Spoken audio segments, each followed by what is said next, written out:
Saya di PMII 2011 masuk kampus UIN. Latar belakang saya 3M. 3M. MI, MTS, MA. Jangan sampai teknologi, ya kan?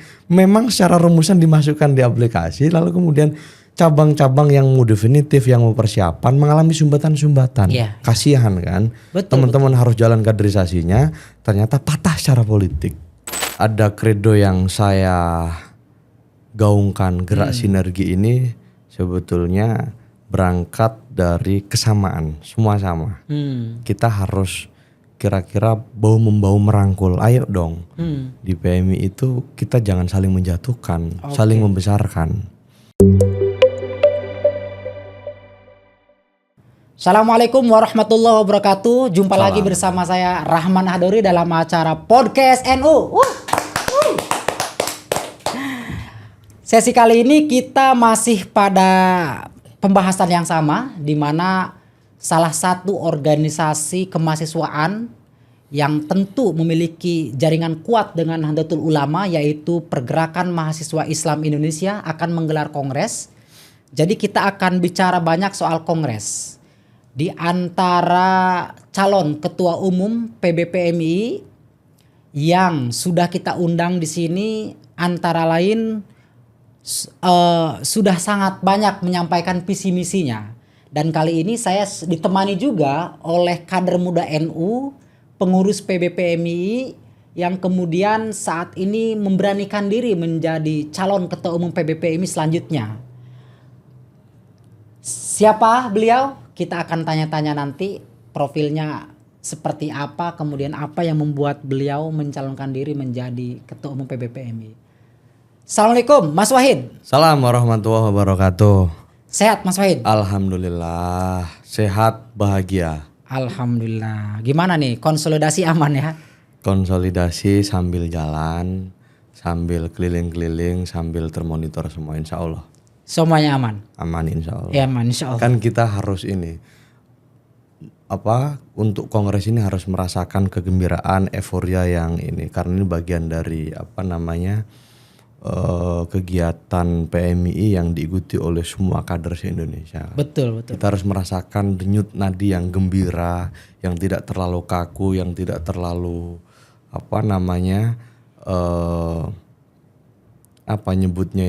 tidak terlalu ngotot dan gontok ya. Riang gembira lah ya. Aja. Iya. Pemirsa, saya izin menyampaikan profil beliau dulu sedikit saja.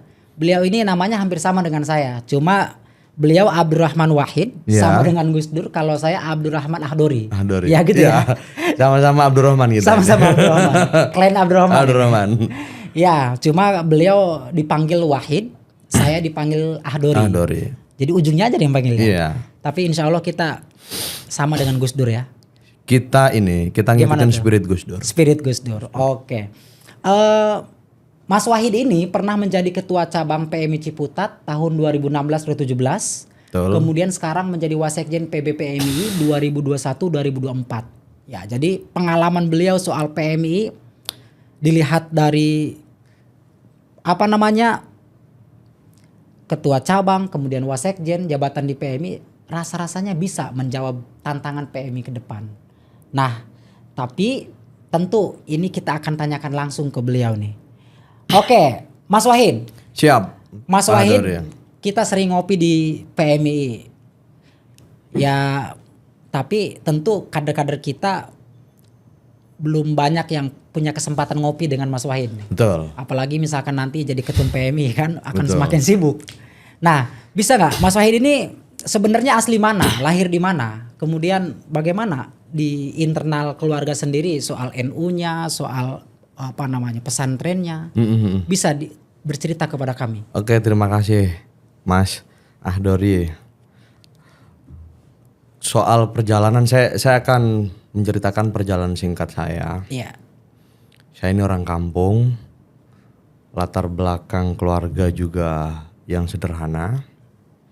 Saya di PMII 2011 masuk kampus UIN, latar belakang saya 3M. 3M. MI, MTS, MA. Cocok.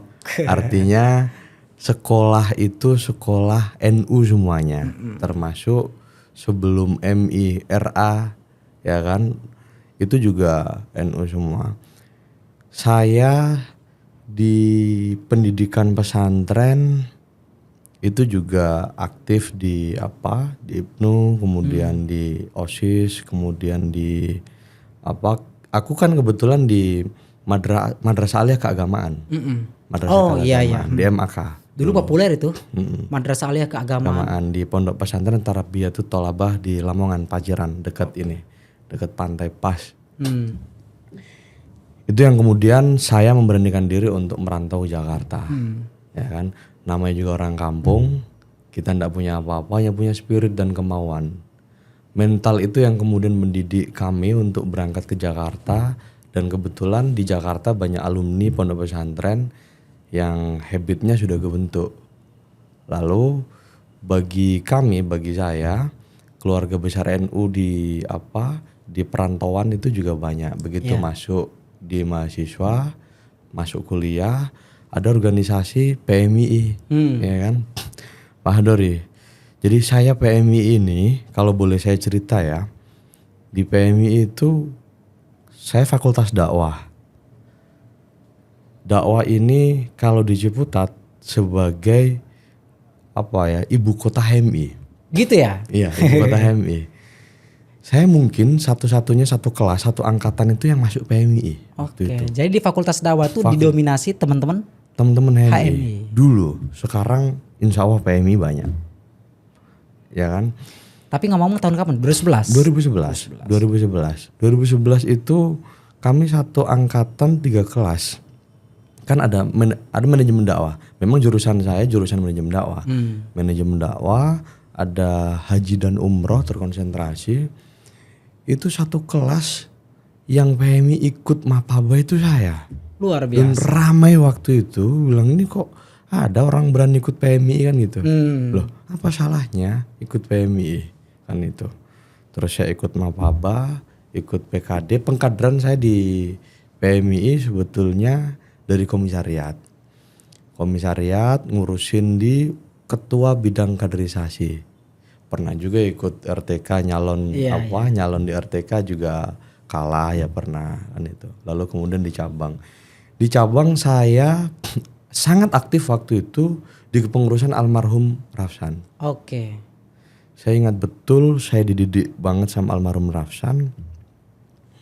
Jadi saya ini kan ketua bidang 2 di cabang sebelum saya ketua cabang. Saya diamanahkan untuk ngurus politik kampus, pemilu kampus. Dan bersamaan waktu itu ketua cabang Muspimnas di Ambon. Oke. Full saya ngurusin ketua bidang 2 untuk politik kampus. Itu pengalaman yang banyak saya tangkap di situ sebetulnya. Lalu saya ikhtiar untuk nyalon ketua cabang. Dan almarhum waktu itu udah ayo kita lanjutkan, maksudnya kaderisasi soal pemerataan, kemudian soal definitif komisarat itu juga harus jalan. Waktu kami di cabang ada Unpam Pamulang. Ya. Sebetulnya sudah maksimalkan di kepengurusan almarhum Rafsan Jani, almarhum Sekjen ini. Lalu kemudian kata beliau udah definitif komisariat baru nambah 12. Memang kan Ciputat ini kecamatan. Iya. Tapi teritori kerjanya di Tangsel. Ada beberapa yang masuk. Kampusnya kan banyak. Saya melihat selain di UIN ya waktu itu. Unpam ini mahasiswa 80.000 mahasiswanya. Iya, betul. Kampus swasta terbesar kayaknya sekarang. Ada reguler, ada extend, kemudian ada banyak lah macam-macamnya. Kelas pagi, kelas Sabtu, kelas Minggu. Saya melihat ini potensi besar. Kalau Unpam ini PMI menjadi mayoritas. Oke. Kemudian kita expand lah, masuk di STAN, masuk di kampus-kampus di wilayah Tangerang Selatan. Nah, itu yang kemudian jadi pengalaman cukup banyak. Sekarang di STAN masih ada? STAN dulu itu belum kita dorong untuk jadi komisariat. Di STAN itu Pak Dori banyak teman-teman NU di sana sebetulnya. Kita masuk PMI secara institusi masuk ke sana pelan-pelan. kemudian ada teman-teman NU di sana ya ada malam Jumat tahlilan, kemudian secara amaliah banyak yang ini. Iya, Artinya pasti. di masjid-masjid stan itu kan banyak tuh yang buat halakoh apa gitu. Ya kita masuk di situ untuk ini untuk penetrasi apa PMII di kampus-kampus umum. Kemudian di PBPMII di kepengurusan Ketum AB. Di Ketum AB ini sebetulnya saya masuk di pertengahan karena reshuffle ya, nggak dari awal. Jadi saya memotret PMII sebetulnya dari 2011 sampai 2024 sekarang itu rentan waktu yang cukup panjang, hampir 13-14 tahun ya. Iya. 13 tahun. Saya mendapat banyak pengalaman sebetulnya. Apa? Saya Dari pengalaman yang Anda lihat PMI itu seperti apa? kan setelah keliling dari ketua cabang waktu itu, ya kan memang saya ikhtiar untuk jadi pedagang keliling daerah-daerah untuk nyambung hidup lah, namanya juga orang kampung ya, nyambung hidup.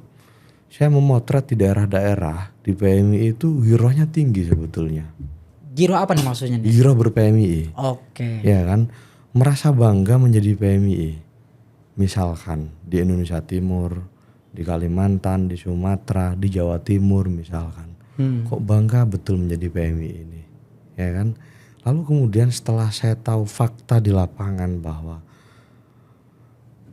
semangat ber-PMI ini juga harus diimbangi dengan apa namanya kekuatan di atas yang senior-senior juga saling bantu saling bahu membahu biar tidak ada sumbatan-sumbatan kaderisasi yang terputus. Betul, betul. Nah, lalu kemudian saya ngelihat gini Pak Dori, oh iya PMI ini kan ruang geraknya ada di kampus. Untuk menjadi PMI itu harus menjadi mahasiswa. Betul. Lalu bisa ikut PMI. Artinya peluangnya ini besar kalau kemudian PMI ini maksimal jalannya. Terus itu kemudian kulihat, oh iya ini kata kuncinya, PMI ini harus jalan maksimal. Jalan maksimal itu adalah respon kepemimpinan nasional gimana PBPMI ke depan. Itu kan yang saya lihat. Saya motret di PBPMI, oh iya. Ya meskipun banyak kurangnya, banyak yang nggak pasnya. Ada yang menjadi soal misalkan pemerataan kaderisasi. Bagaimana kita merespon soal pemerataan kaderisasi ini? Zonasi dibuat, ya kan? Apa yang kurang? Konsistensi. Konsistensi dari kita Dari sebagai kita, pengurus. ya kan? Keseriusan untuk ngurusin itu. Oke. Oke. Tapi ada juga pertanyaan yang mungkin bisa dijawab oleh Mas Wahid. Apa yang membuat Anda hingga hari ini itu bertahan di PMI, bahkan mencalonkan diri menjadi ketua umum PBPMI? Kegelisahan apa yang dirasakan sehingga kemudian merasa wah PMI itu rumah saya gitu, sehingga saya mesti di sini? Kalau boleh ini dilihat PMI ini ya karena organisasi kaderisasi, organisasi ideologis, pasti melekat di pikiran teman-teman soal ideologisnya ini. Singgungan misalkan yang paling mungkin pemilu kampus, ya kan, ketika berhadapan-hadapan antara PMI dan MI kan rasa pride terhadap PMI itu kan kemudian muncul lagi. Saya ini PMI loh. Apapun yang terjadi meskipun nggak menjadi mahasiswa lagi, misalkan menjadi alumni, saya lihat itu yang tua-tua, yang sudah lama nggak ngurusin PMI, begitu terpanggil urusan PMI dia turun. Iya. Di Ciputat itu ada senior Pak Wahidudin Adam sebagai MK. MK kan beliau ya? MK beliau, ya kan. Saya itu agak ini melihat ada beberapa senior Ciputat yang tua-tua itu, ada Pak Yang Masuri sepuh lah Abdillah ya. yang sepuh-sepuh lah, yang sepuh-sepuh. Kulihat beliau ini kan padat agendanya, ya, dan terlampaui jauh jaraknya ngurusin PMI. Tapi begitu diundang Mapa mau hadir loh. Mau hadir ya? Apa yang menjadi motivasi beliau itu untuk ngurusin PMI? Jadi aku bilang, masa kok kita kalah sama yang tua-tua?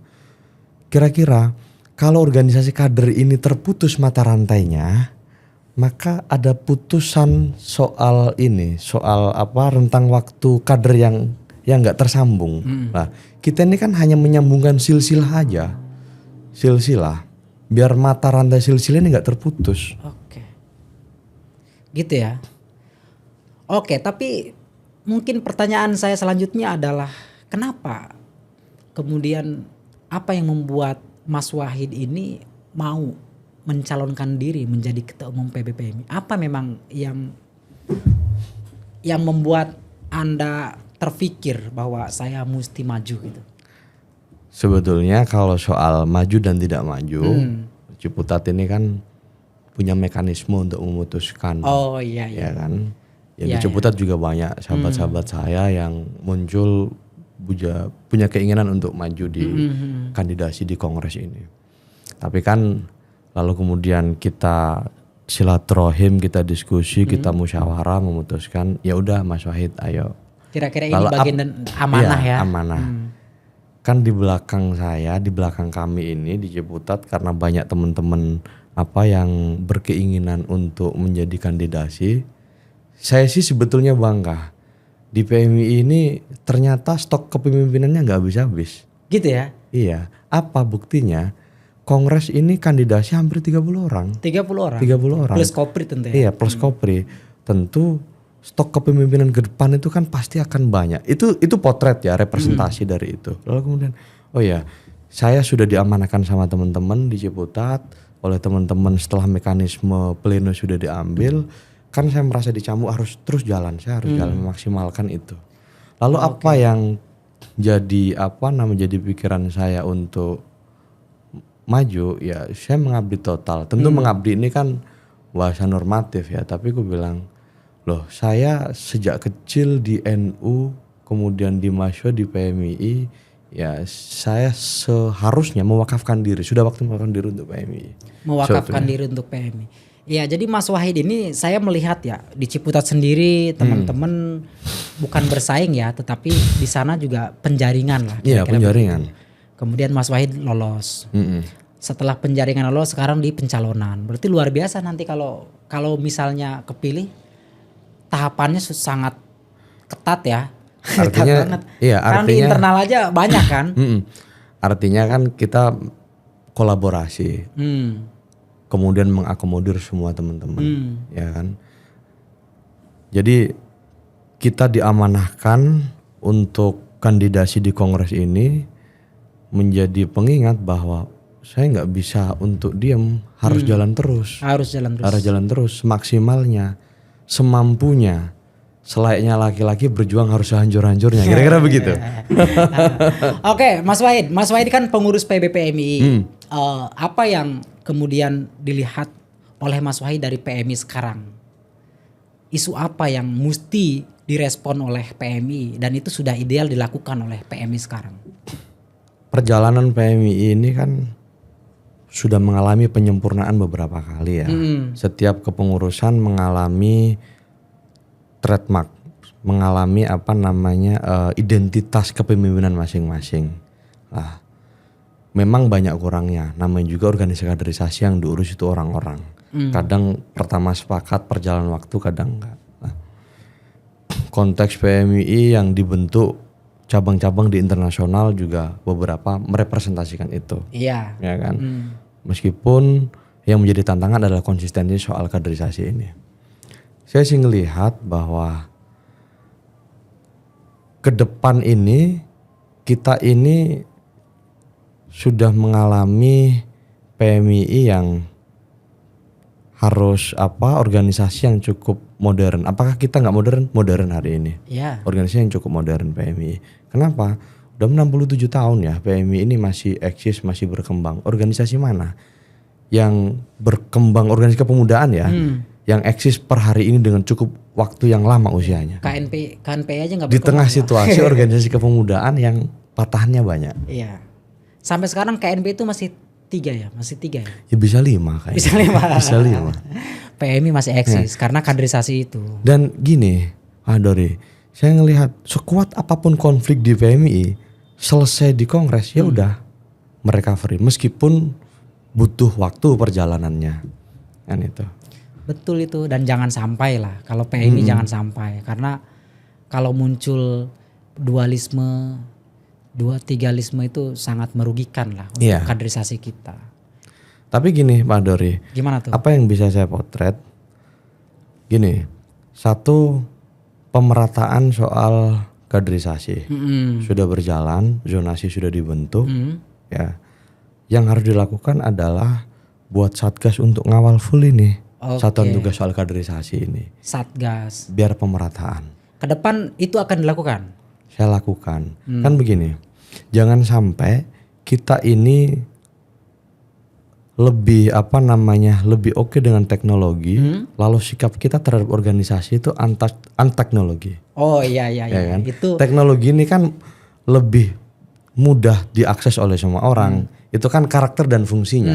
Lalu kemudian kita melihat bahwa kita harus modern, lalu kemudian teknologi harus dimaksimalkan apa. Kan ini di kepengurusan ini teknologinya sudah, artinya ada EPMII sebagai pengajuan SK melalui aplikasi itu. Instrumen itu. Jangan sampai teknologi, ya kan? Memang secara rumusan dimasukkan di aplikasi, lalu kemudian cabang-cabang yang mau definitif, yang mau persiapan mengalami sumbatan-sumbatan. Kasihan kan? Teman-teman harus jalan kaderisasinya, ternyata patah secara politik. Oke, kita akan bahas lebih lanjut nih. Kalau tadi kayaknya baru sekilas, ini kita akan pertegas. Jadi Mas Wahid ini maju sebagai kandidat Ketua Umum PBPMI dan sekarang sedang berproses ya. Kemarin sudah debat ya. Ya, debat di Padang. Seru rasanya coba. Seru sebetulnya, tapi waktunya terbatas. Kandidat 30 orang. 30 orang ini bagi waktunya gimana? Iya. Sementara teman-teman PMI kandidasi ini kan ngomongnya panjang-panjang. Makanya kita fasilitasi ke sini. Lah bagus ini ada thank you ya, terima kasih. Jadi fasilitasi untuk mengcapture kira-kira cara berpikir, cara pandang, pikiran teman-teman kandidat ini seperti apa. Ya, biar semuanya tersampaikan. Tersalurkan. Iya betul, karena saya sangat yakin bahwa pimpinan di cabang di PKC itu masih mempertimbangkan soal gagasan. Iya. Meskipun misalnya mungkin ada orientasi lain itu terserah ya, yang pasti gagasan itu menjadi nomor 1 dan penting. Oke. Dan saya percaya value-nya masih tinggi di PMI itu. Masih menjadi pertimbangan soal pikiran itu nomor 1. Iya pasti. Karena bingung juga kalau PMI ke depan dipimpin sama orang yang maaf ya secara mindset misalnya salah kan repot juga gitu. Benar. Nah, Mas Wahid, ini kita pengen nanya, Mas Wahid kita lihat di Instagram, di YouTube menggencarkan tagline gerak sinergi.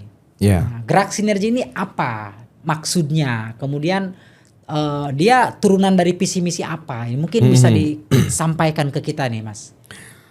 Dari ada kredo yang saya gaungkan, gerak sinergi ini sebetulnya berangkat dari kesamaan, semua sama. Kita harus kira-kira bau-membau merangkul, ayo dong. Di PMI itu kita jangan saling menjatuhkan, saling membesarkan.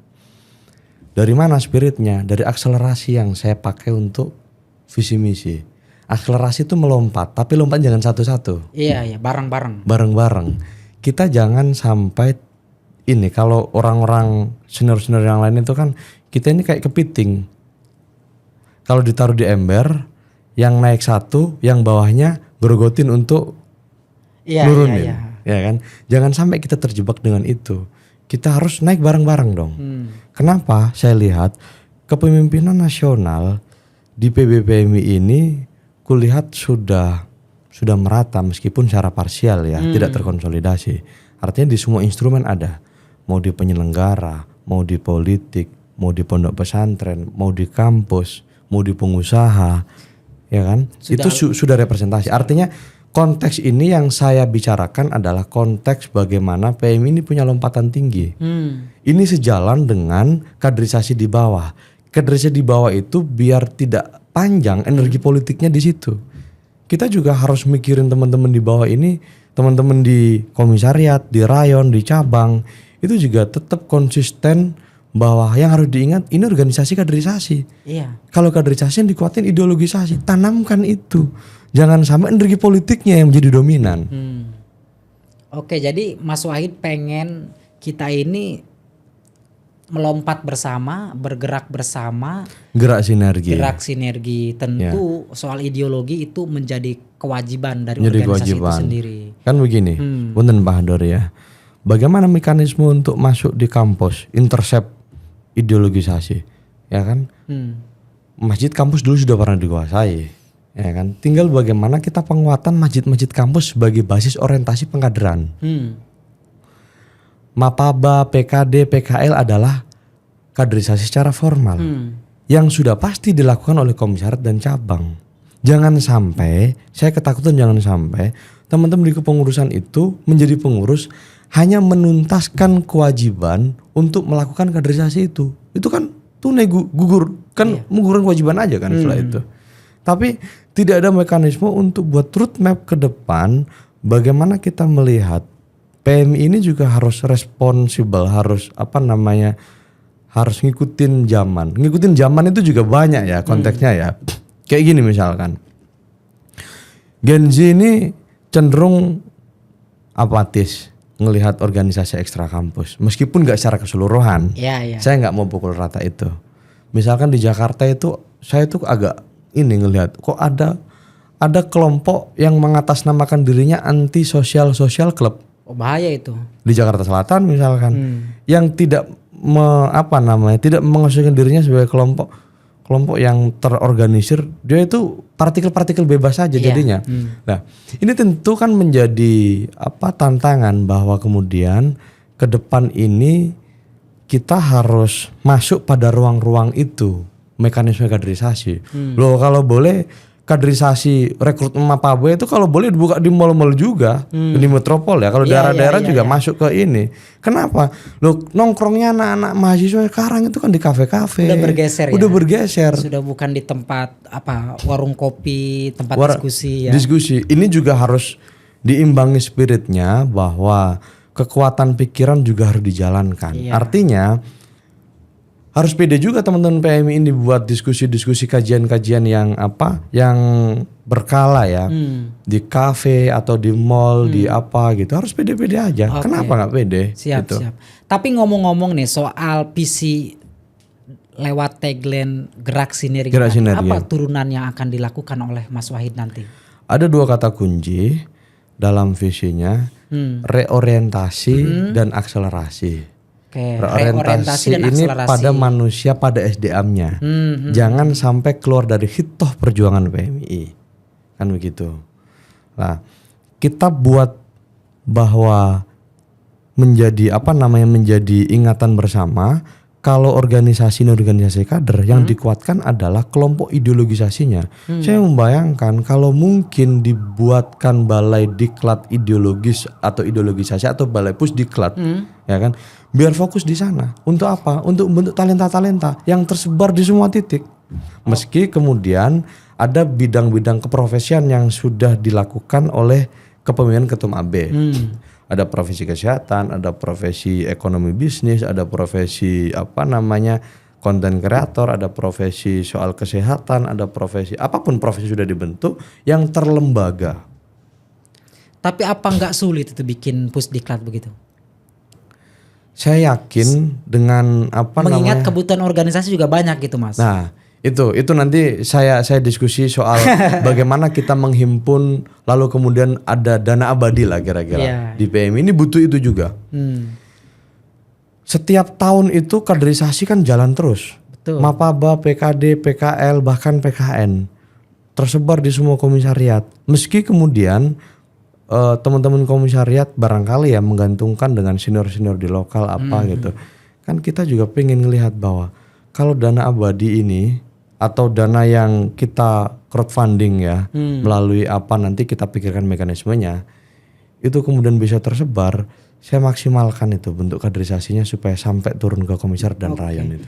Jadi wujud agar kaderisasi itu berjalan efektif salah satunya adalah adanya gedung pusdiklat. Saya menyebutnya Balai Pendidikan Pelatihan Ideologis. Untuk membentuk talenta-talenta. Outputnya nanti ke sana talentanya. Jadi di sana nanti menjadi fokus biar menjadi ruang laboratorium kaderisasi. Begini, jangan sampai ketua kaderisasi ini juga energinya habis energi politik.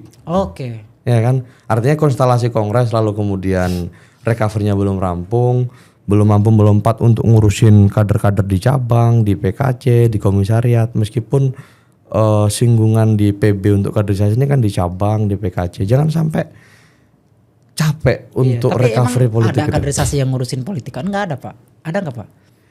ya gimana pun hasil dari kompromi kongres itu adalah kompromi politik. Iya. Kompromi politik. Itu Pak Dori. Oke, berarti Mas Wahid ini pada prinsipnya ingin melakukan reorientasi dan akselerasi untuk PMI ke depan. Akselerasinya untuk organisasi. Untuk organisasi. Ya kan? Supaya begini, kan tugas PMI secara institusi itu kan penguatan di SDM ya. Iya. Penguatan SDM itu pecahannya kan banyak. Mau didorong secara kelompok profesi, mau didorong kelompok ideologis, mau dorong kelompok politik, mau dorong apapun. Itu bagian dari ejawantah. Bagaimana kita melihat PMI ini sebagai organisasi yang besar. Betul. Akselerasinya apa? Akselerasi ini orang dan organisasinya harus melompat bareng, harus sejalan. Kalau orang-orangnya itu modern, maka organisasinya harus modern. Jangan sampai orangnya modern, keputusan politik organisasinya nggak modern. Gitu loh. Oke. Masa Keputusan masuk organisasi. Masuk akal. Bicara soal tantangan kita sekarang memang kan demikian ya. Di mana kita pengennya cepat di tengah banyak sekali misalnya ideologi luar yang kemudian menjadi masuk ke kita dan menjadi tantangan buat kita sebagai Ahlus Sunnah wal Jamaah, sebagai Nahdlatul Ulama. Tapi tadi sudah sempat menyinggung bicara soal kaderisasi misalnya.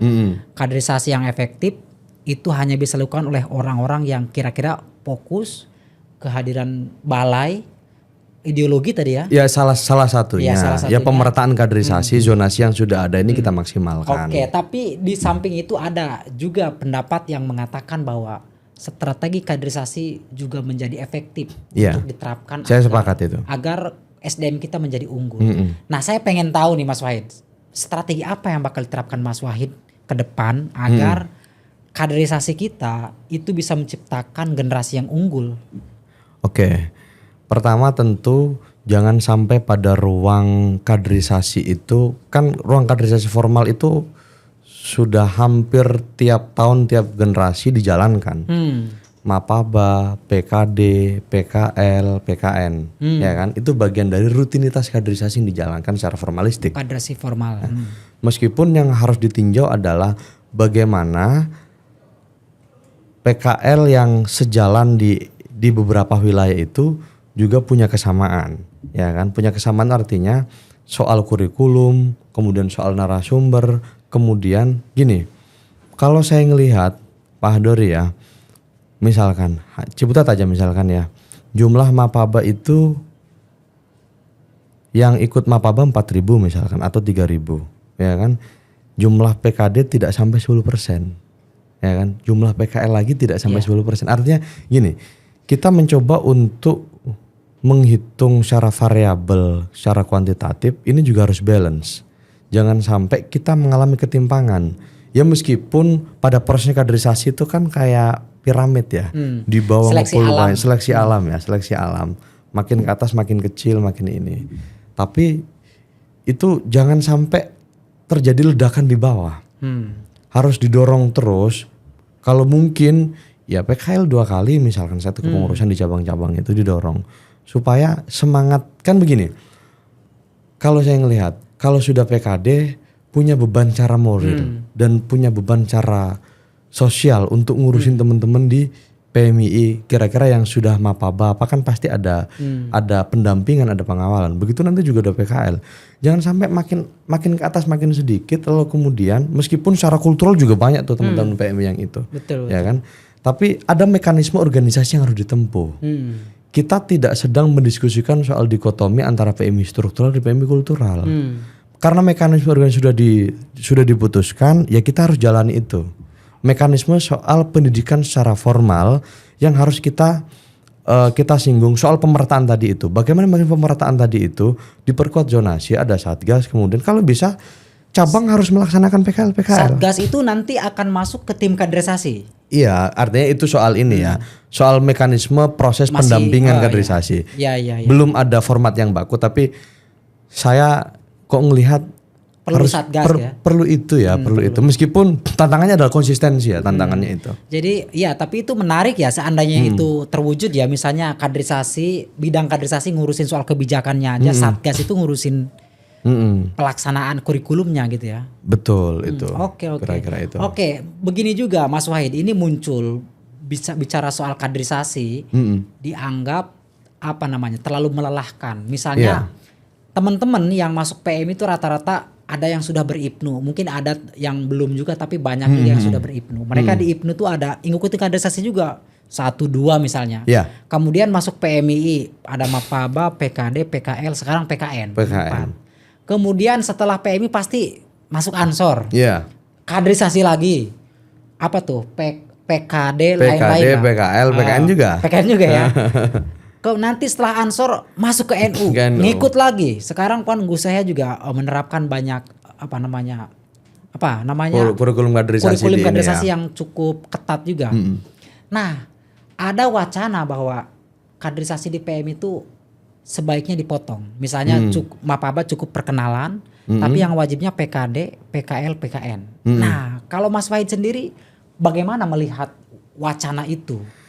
Saya sih ngelihat begini Pak Dori ya. Karena runtutan misalkan ya itu pilihan ya teman-teman pasca di PMI ada yang ke Ansor baru kemudian ngurus di ini.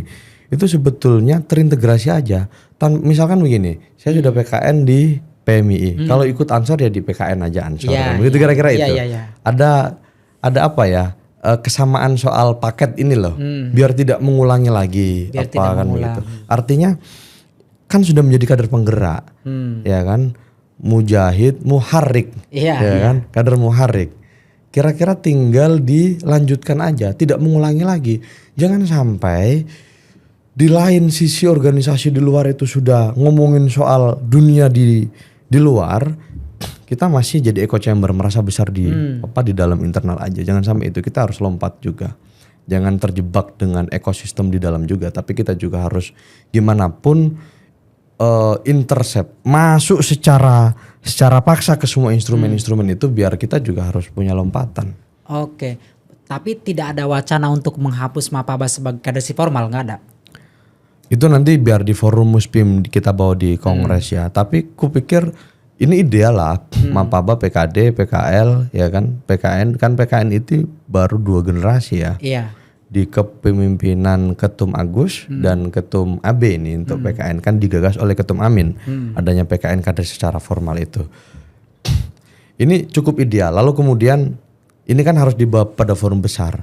Ideal ini apakah efektif atau efisien? Ya kan? Di 4 kaderisasi ini apakah efektif? Kan itu. Tapi kalau nggak efektif ya berarti nanti Mapabahnya perkenalan, PKD, PKL, PKN kan begitu. Kira-kira itu. Apakah kira-kira seperti itu ya? Oke. Ada juga yang mesti dijawab oleh Mas Wahid. Banyak yang mengeluhkan. Sebenarnya kaderisasi Mapaba, PKD itu tidak serta-merta outputnya nggak jelas, nggak juga Mas. Banyak kader-kader PMI yang dia punya prestasi, sempat juga kita undang ke sini ke Suara NU. Dia cuma pada level Mapaba. PKD, tapi dia kuliah S2-nya di Amerika, di Jerman, kemudian di Belanda. Kita sempat undang ke sini. Apa yang membuat Anda tidak masuk ke struktur sampai ke tingkatan cabang PKC?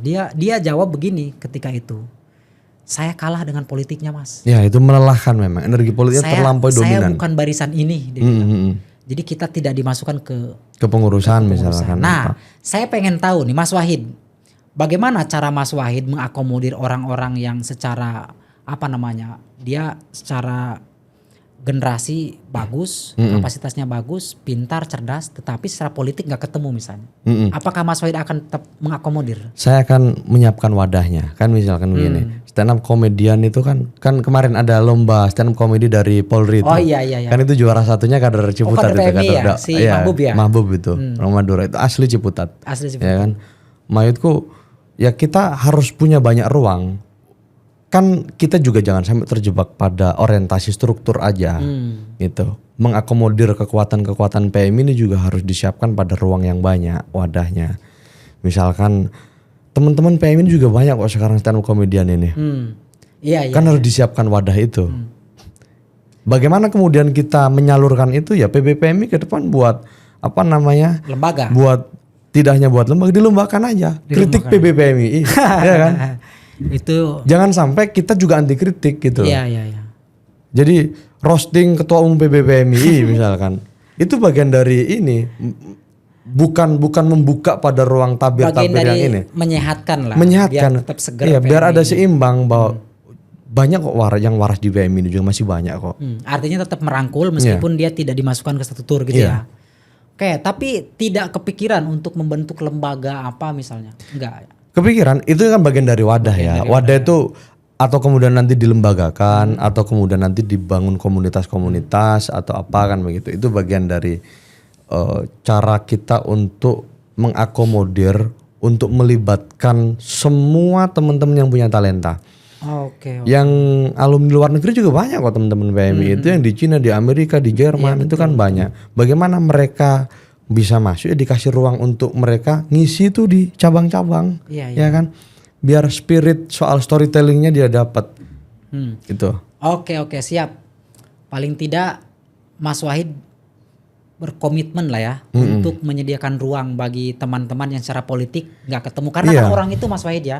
Ada yang dia seneng gitu berpolitik, ada juga yang nggak seneng Pak. Bahkan mungkin kebanyakan nggak seneng Pak. Dengan cara-cara politik praktis yang ada di misalnya secara nasional ya. Kadang-kadang kan kita kan tahu PMI kan sentuhannya dengan pemerintah, dengan masyarakat, dengan senior yang ada di parpol. Jadi seandainya ada semacam strategi yang sama misalnya ya, itu kan menjadi apa namanya? Menjadi yang biasa saja. Cuma sayangnya beberapa teman-teman yang tidak ada pada ruang itu menganggap ini masalah, kemudian akhirnya mengasingkan diri. Mengasingkan diri. Betul. Oke, tapi secara umum Mas Wahid siap ya untuk mengakomodir semuanya.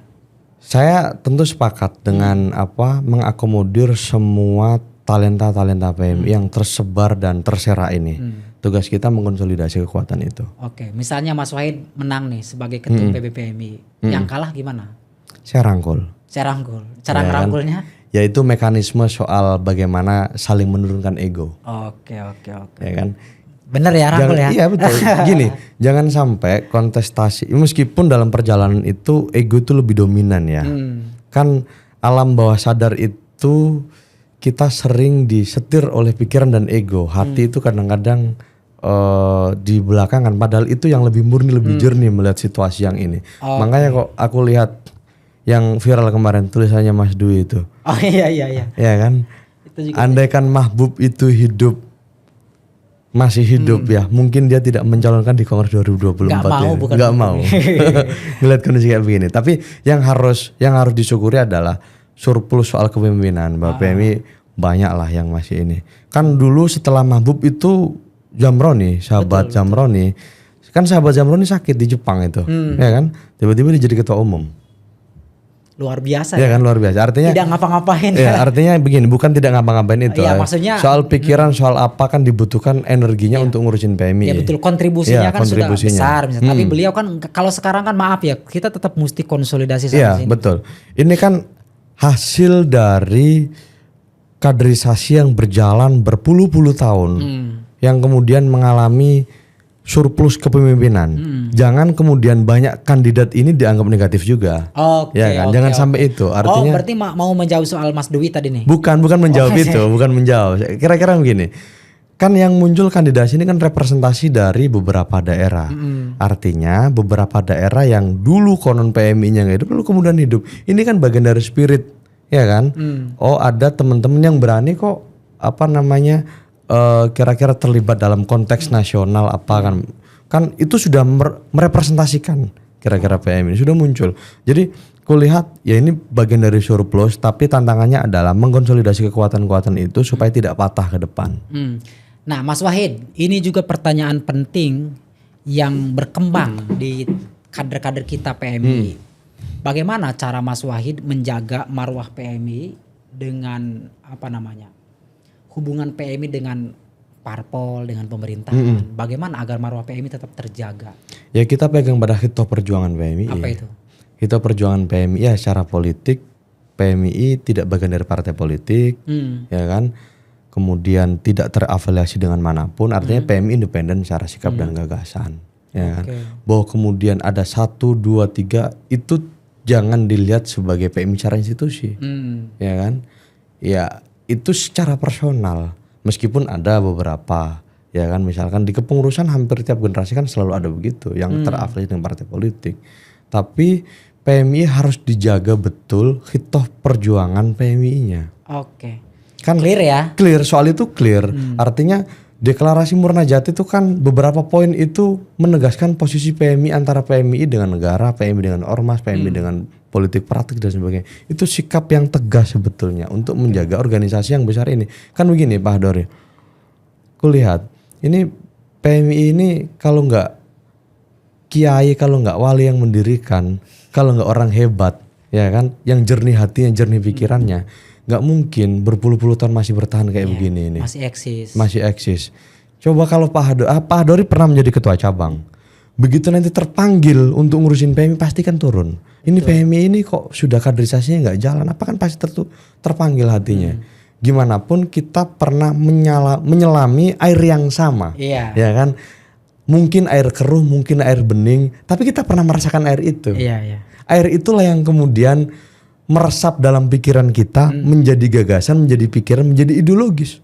Oke, Mas Wahid, ketika bicara soal kaderisasi, kemudian hubungan PMI sebagai organisasi dengan pemerintahan, dengan partai politik. Tadi Mas Wahid sudah menyinggung soal sikap tegas bahwa PMI ke depan itu akan menjaga marwahnya dengan mengikuti perjuangan dari PMI itu sendiri ya. Iya. Oke. Kan begini, yang rentan waktu soal paradigmatik ya. Misalkan arus balik masyarakat pinggiran, menggiring arus. PMI pada masanya pada waktu itu terlibat pada advokasi kelompok masyarakat. Ya kan? Memposisikan PMI sebagai pressure group vis-a-vis negara. Kan sekarang kita tidak menunjukkan soal itu. Kan keterlibatan alumni PMI, kadernya dan semua stakeholder semua nyebar di mana-mana. Ya kan? Eranya kolaboratif. Tetap sikap organisasi harus dijaga. Kan begini. Kalau kita lihat klaim basis kekuasaan itu mutlak dialami ya. Mau negara, mau apa kan kira-kira membutuhkan itu. Tapi soal paradigma sendiri, Mas Wahid punya tawaran ke depan akan dirubah atau akan tetap pada kritis transformatif? Kita akan penjajakan, ya kan? Ya kalau paradigma itu kan tools cara berpikir, cara pandang ya, ngelihat soal genealogi negara, kemudian kelompok masyarakat sipil, kita harus melakukan apa, tentu dengan tinjauan teologis yang cukup matang. Meskipun dalam perjalanannya tawaran-tawaran soal paradigmatik juga berkembang, misalkan leading sektor fakultatif misalkan, terus habis itu paradigma ilmu pengetahuan, kemudian paradigma soal kritis transformatif. Artinya perjalanan paradigma itu kan mengiringi langkah teman-teman PMI. Tentu tidak ada yang tunggal. Lah, maksud kami itu kita akan serius ngurusin itu ya, tinjauan soal teologis, penguatan di apa, lalu kemudian kesepakatan di apa. Karena itu tulus cara pandang ya. Cara pandang itu diintegrasikan dalam cara pandang organisasi. Yang kemudian punya spirit sampai pada level cabang, rayon, komisariat, bahwa ini loh perjuangan organisasi itu. Oke, siap. Ada lagi yang bisa kita tanyakan nih, yang mau kita tanyakan, mengingat mumpung ada kandidat ini. Bagaimana cara Mas Wahid mengelola organisasi dalam konteks keuangan, mengingatkan PMI pasti butuh anggaran yang besar untuk menjalankan roda-roda organisasi, untuk menjalankan kaderisasinya, untuk menjalankan semua programnya. Bagaimana cara Mas Wahid, strategi apa yang akan diterapkan untuk menghimpun pendanaan organisasi? Tentu yang ideal, yang tidak melanggar aturan. Pertama begini, sampai pada level di bawah, di cabang, saya itu kok ngelihat bahwa cabang-cabang ini biar tidak termotivasi dengan dengan proposal. Ya kan, kita jangan juga terlena dengan itu, tergantung dengan itu. Memungkinkan untuk satu cabang, satu bisnis, model bisnis. Kalau ada 280 cabang, ya kan, kalau kemudian kita dorong dalam waktu 3 tahun ke depan itu satu cabang satu bisnis role modelnya, maka ini menjadi big sesuatu yang besar. Tapi ya. PB yang dorong. Kita kita dorong. PB yang dorong. PB yang dorong. Yang fasilitasi nanti siapa? Pasti kita bentuk satgas ya soal business matching ini, model bisnis itu. Kalau bottom up itu ya ada beberapa, tapi kan secara personal ya teman-teman, mungkin ada ketua cabang yang juga bisnis. Saya juga salah satu juga termasuk dulu ketua cabang yang punya kedai kopi yang emperan itu. Tapi kan tidak mampu terkonversi dalam institusi kan. Ya kalaupun sudah deadlock banget ya kita ngambil kas di ini kan begitu. Tapi kan nggak selamanya itu. Nah itu kalau itu di bawah naungan organisasi kita dorong ya kan. Mekanismenya adalah kan kita nggak mungkin dalam satu produk, pasti banyak produk. Jadi Mas Wahid mau ngedorong soal kemandirian. Kemandirian itu nanti biar begini. Ya biar ketua cabang juga punya saham tuh di situ. Perusahaan-perusahaan yang dibangun oleh ketua cabang itu. Ya kan? Nanti tinggal diatur formulasinya supaya masuk dana abadi. Dana abadi itu kan ya nanti ngurusin kaderisasi, ngurusin apa. Oke, jadi satu cabang satu bisnis untuk pengelolaan organisasi. Untuk kas organisasi. Kira-kira begitu. Nah, pertanyaan selanjutnya adalah kita itu sudah banyak kader-kader yang masuk pada ruang-ruang bisnis. Ruang bisnis banyak. Iya. Persoalannya adalah cabang itu masih tetap begitu-begitu aja. Meskipun ada kader-kader kita, alumni-alumni PMI yang sudah bergerak di bidang bisnis, tapi kenyataannya masih pribadi. Iya. Belum pada tataran dikelola oleh cabang sehingga kemudian dan kebanyakan banyak gagalnya. Ya, ini soal mindset aja sebetulnya. Soal mindset kan begini. Di kita itu kan ngomongin soal angka itu dianggap tabu. Padahal juga ya harus transparan. Apa yang disembunyikan dari itu? Udah biasa-biasa aja kan. Udah artinya begini. Kalau manajemen itu solid, ya kan. Jangan sampai lah takut diaudit apa, biasa-biasa aja, jalan aja. Orang nggak melakukan apa-apa kok. Kita untuk kepentingan organisasi. Dan sekalipun menggunakan uang juga untuk kepentingan organisasi. Artinya tetap melaksanakan PKD, PKL, kemudian keliling untuk ngurusin kaderisasi kan butuh kos. Menurut Mas Wahid seberapa efektif itu kalau satu cabang satu bisnis? Tentu dalam waktu dekat tidak efektif. Kita butuh portofolio. Ya kan? Kan cuma 3 tahun Mas Wahid. Iya 3 tahun. Pasti portofolio dulu. Pasti nanti akan dilanjutkan kalau ini menjadi spirit kemandirian teman-teman di PMII, ya kan? Tentu di PB nanti kita buatkan formulasinya bagaimana menghimpun dana, ya kan? Melalui crowdfunding dalam bentuk bisnis, dalam bentuk apa itu. Oke, Mas Wahid. Sambung ke yang lain. Kalau tadi bicara soal kaderisasi, soal bicara kemandirian, tata kelola PMI yang ke depan harus seperti apa tadi sudah dibahas termasuk soal kaderisasi tadi. Nah, pertanyaan selanjutnya adalah soal ideologi yang sempat disinggung Mas Wahid. Soal ideologi Ahlus Sunnah wal Jamaah. Kalau Mas Wahid rasa-rasanya sudah tidak diragukan lagi bicara soal NU karena tadi 3M tadi ya dan plus pesantren. Lingkungannya juga sangat NU banget. Cuma persoalannya adalah kader kita ini kan beragam Mas. Beragam, tidak semuanya berasal dari pesantren, bahkan ada juga mereka yang memang masuk PMI ini ya karena pergaulannya teman-temannya banyak di PMI kemudian masuk PMI. Betul. Bagaimana cara Mas Wahid memperkuat ideologi kader yang beragam tadi? Pendekatan apa yang akan dilakukan? Begini, doktrin itu kan cara paksa untuk orang masuk ke pikiran. Ya kan, itu ketika didiskusikan menjadi ruang yang terlalu seram. Kalau doktrin dan rutin terlalu seram, ya kan, maka harus kita ubah wajahnya. Oke, berarti di manajemen dakwah nih. Ya, artinya begini, jangan melulu kemudian mapaba itu kaitan soal kita mengenalkan terlalu dalam soal Islam Ahlussunnah wal Jamaah Ahmadiyah soal aswaja sebagai cara pandang berpikir, ya kan? Kita kenalkan bagaimana PMI bekerja, organisasi yang cukup asik, organisasi anak muda, ya kan, yang mampu menjembatani dan memfasilitasi keinginan teman-teman soal jejaring, kemudian soal ilmu pengetahuan, soal kalian juga harus tuntas kuliah loh apa kan itu. Artinya ruang-ruang itu tanpa harus dipaksa masuk ke bawah pikiran, ya kan, pasti secara alam sadar juga oh ya asik juga menjadi PMI itu. Pasti nanti mereka mencari tahu kok itu. Oke. Itu satu. Kemudian kedua, kan kampus ini masjid-masjid juga banyak ya. Saya ke depan itu saya akan pikirkan mekanisme untuk penguatan masjid-masjid kampus sebagai ruang perkumpulan halakoh lah.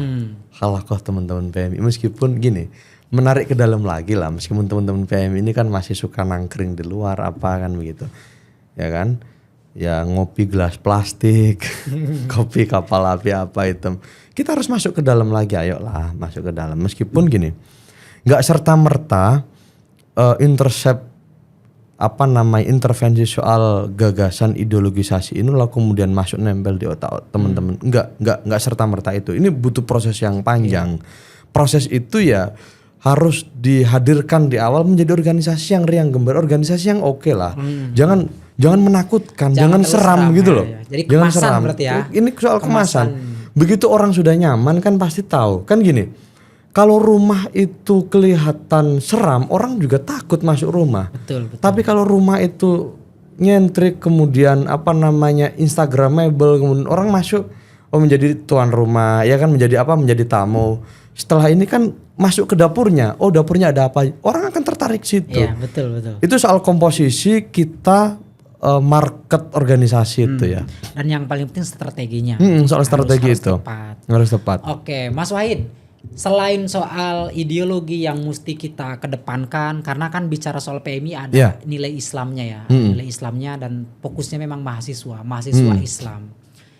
Di samping itu kita tahu bahwa sekarang ini kita hidup pada zaman digital, hidup pada zaman disrupsi. Bagaimana cara Mas Wahid memfasilitasi PMI agar tidak tergerus oleh zaman tadi, tetapi sebaliknya kita malah memanfaatkan zaman? Ya, apakah betul. ada nanti di visi misinya memasukkan soal digitalisasi? Ada. Ada ya. Ada. Misalkan begini, kita ya big data itu kan selalu menjadi bahasan setiap kali kongres mengkonsolidasi kekuatan-kekuatan yang tersebar untuk terdatabase kan begitu. Tapi pada ruang digital itu sebetulnya kita pengen buat satu aplikasi yang dipunyai oleh PMI, ya kan?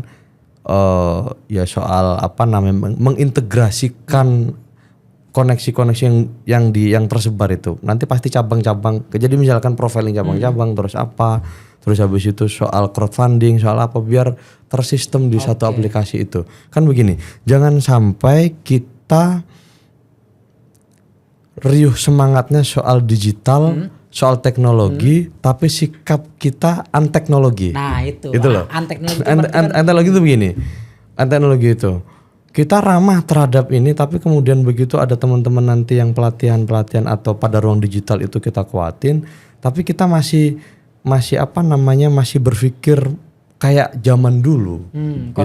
Konvensional. Artinya cara pikir yang modern juga harus diimbangi dengan teknologi yang modern juga. Jangan sampai teknologinya terlalu modern, pikirannya konvensional. Ya kan? Bagaimana mendorong soal pikiran yang modern, harus keterbukaan soal mindset aja. Mindset. Kita ngelihat ini jangan sampai menjadi tantangan. Ini harus menjadi peluang teknologi ini. Oke, siap Mas Wahid. Tidak kerasa obrolan kita sudah sangat panjang. Udah berapa? 1 jam lebih. 1 jam ini, enggak lebih sih. Oke, pemirsa, tadi banyak diperbincangkan oleh Mas Wahid soal visi misi PMI ke depan, gerak sinergi ya. Akan seperti apa dan bagaimana strateginya tadi sudah dijawab lugas. Nah, silakan Mas Wahid, mungkin ada yang ingin disampaikan kepada para kader PMI yang akan mengikuti kongres, kepada pimpinan PMI di PKC di cabang. Silakan, apa yang ingin disampaikan terakhir sebagai closing statement?